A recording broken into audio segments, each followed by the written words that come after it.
ডাবগ্রাম ফুলবাড়িতে মমতার জনসভা, রঞ্জনশীল শর্মার সমর্থনে শক্তি প্রদর্শন। শিলিগুড়ি সংলগ্ন ডাবগ্রাম ফুলবাড়ি বিধানসভা কেন্দ্রের নির্বাচনী উত্তাপ ক্রমশ বাড়ছে।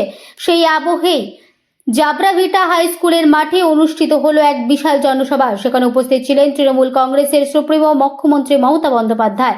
প্রার্থী রঞ্জনশীল শর্মার সমর্থনে আয়োজিত এই সভায় জনসমাগম ছিল চোখে পড়ার মতো, যা এলাকায় শাসক দলের সংগঠন শক্তি প্রমাণ করে বলছে রাজনৈতিক মহল। সভা মঞ্চ থেকে মমতা বন্দ্যোপাধ্যায় তার বক্তব্যে উন্নয়নের বিভিন্ন দিক তুলে ধরেন এবং ডাবগ্রাম ফুলবাড়ির উন্নয়নের জন্য রঞ্জনশীল শর্মাকে জয়ী করার আহ্বান জানান।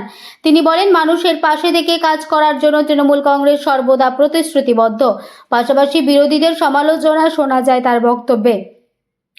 এই জনসভায় উপস্থিত ছিলেন শিলিগুড়ি তৃণমূল কংগ্রেসের প্রার্থী গৌতম দেব, জলপাইগুড়ি জেলা প্রার্থী কৃষ্ণ দাস, এসজেডি এর চেয়ারম্যান দিলীপ দুগ্গার সহ একাধিক নেতা নেত্রীরা।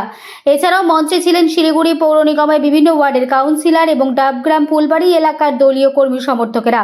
সব মিলিয়ে এই সভা ঘিরে ডাবগ্রাম ফুলবাড়িতে নির্বাচনী প্রচারে নতুন মাত্রা যোগ হচ্ছে বলেই মনে করছে পর্যবেক্ষকরা। তৃণমূলের এই শক্তি প্রদর্শন ভোটের ফলাফলে কতটা প্রভাব ফেলবে, এখন সেটার দিকেই সবার নজর। আমাদের সকলের প্রিয় কৃষ্ণ দাস, উনি আমাদের প্রার্থী জলপাইগুড়ি জেলার জনপ্রিয় নেতা। আপনারা নিশ্চয়ই খুব সুপরিচিত, ভালো বক্তাও বটে। আছেন আমাদের রাজগঞ্জ বিধানসভার আমাদের প্রাক্তন বিধায়ক খগেশ্বর রায়। আমি আর সবাইকে পরিচয় করছি না, সবাই মঞ্চেই আছেন। যারা এসছেন, কাতারে কাতারে লোক আসছেন, মানুষ আসছেন জনসভায় আমাদের এখানে যোগ দেওয়ার জন্য।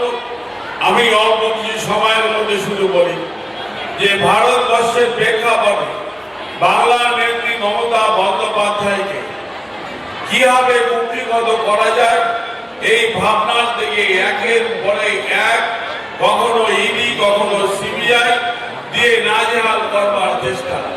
সর্বশেষ প্রয়াস বাংলার বুকে এসআইআর এর নাম করে দিয়ে বাংলার ধর্মের সঙ্গে ধর্মের লড়াই করা, মানুষের বর্ণের সঙ্গে বর্ণের লড়াই করা, উন্নয়নের কথাকে স্তব্ধ করে দিয়ে ভারতবর্ষের একটা সাম্প্রদায়িক দল ভারতবর্ষের ধর্ম নিরপেক্ষতাকে নষ্ট করবার চেষ্টা করছে। বাংলা নেত্রী মমতা বন্দ্যোপাধ্যায় বাংলার সমস্ত মা বোনদেরকে, সব ধর্মের মানুষকে ঐক্যবদ্ধ রাখবার চেষ্টা করছে।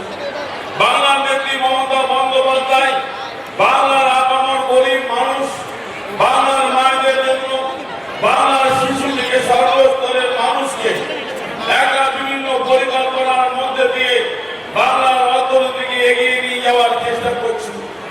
ভারতবর্ষে আরেকটা শক্তি দিনের পর দিন বেকারত্বকে বাড়িয়ে দিচ্ছে।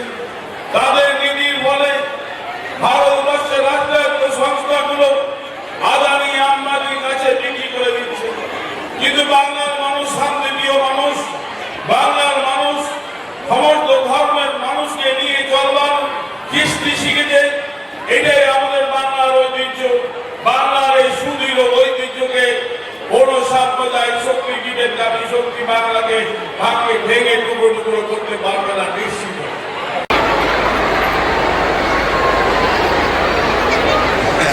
অবস্থা সবাই কাজে দেখো এরা তোমার ছোয়ার দেখেছি না, উপর দিয়ে হেলিকপ্টার যাচ্ছে, আমার দেখেছি।